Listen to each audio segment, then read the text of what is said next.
especially critical decisions. So once again, that is my call to our elders today. No, ada karon ti bagbaga karon nga no, ada ti rumor nga young leader from Ifugao who we believe is winnable this 2025. Mabalik isuna nga tumarayan para siya ka mayor yung at sana nga tumaray niya. Let's give it to the young people because you know what?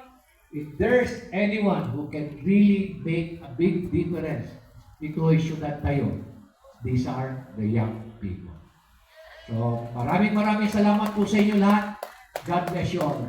Mabalin na po nga palubusan na kamit ka, agururay na gijay, dapat titalo nga event ko, at jay cooperative, amanak pa jay cooperative, dapat na gijay optometrist tayo, and then I have another meeting for our preparations for the meeting with our Commission on Audit.